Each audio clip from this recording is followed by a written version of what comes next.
नमस्कार अनि स्वागत छ मेरो युट्युब च्यानल न्युज अपडेट नेपालमा। आज धेरै नै महत्त्वपूर्ण समाचारहरू रहेका छन्, त्यसैले भिडियोलाई अन्तिमसम्म हेर्नुहोला। पहिलो न्युज डाक्टर निकोलस सम्बन्धी रहेको छ। डाक्टर निकोलसले नेपाल सरकारमाथि गम्भीर आरोप लगाउँदै भनेका छन् यो बालेनको सरकार हो र यो सरकार इन्डिया एजेन्सीबाट चलेको छ र दाबीका साथ भनेका छन् यो जेनजीले बनाएको मन्त्रीहरू होइनन्, केही मन्त्री मात्र जेनजीले बनाएका हुन् भनेर यो भनेका छन्। भनेको जस्तो कुलमान दाई हैन, जस्तो अब भनेको हाम्रो महावीर कुन दाई हैन, अब रामेश्वर खनाल पनि हैन, जो सुशीला कार्की पनि केही हाम्रो सपोर्ट हो यो कुरामा। कोही चाहिँ अन्त सडनली एम्बेसीतिरबाट कताबाट आउनु यहाँ त छैन। सर मेरो विचारमा चाहिँ इन्डियन र अमेरिकन दुईटा मिलेर चाहिँ अहिले भइरहेछ सर। यो हाम्रो डाक्टर निकोलस जी हुनुहुन्छ नि, तपाईले एउटा गाना सुन्नुस् है, जनचेतनाको सुतिरहेको बाघलाई त टर्चर न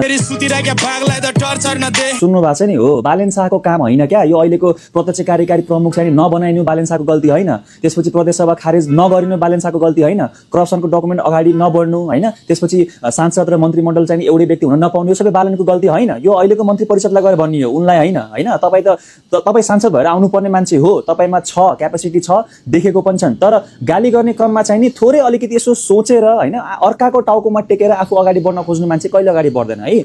उनी अर्को न्युज रहेको छ। संयुक्त राष्ट्र महासभाको 80औं सम्मेलनमा नेपालका स्थायी प्रतिनिधि श्री लोकबहादुर थापाले तत्कालीन जेनजी आन्दोलनबारे यसो भन्नुभएको छ। Particularly Gen Z took to the street with a clear and compelling voice for change. Their call was not for narrow interest, but for a nation built on the pillars of good governance, transparent, accountable, and responsive to the people.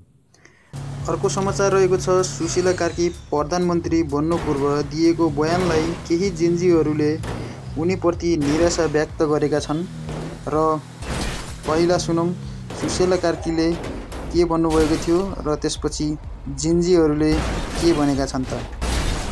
यदि 5 जना 10 जना मान्छेले देशको भ्रष्टाचार रोक्छु भन्यो भने 5 दिनमा रोकिन्छ। फरक कसरी बोल्नु हुने उहाँ।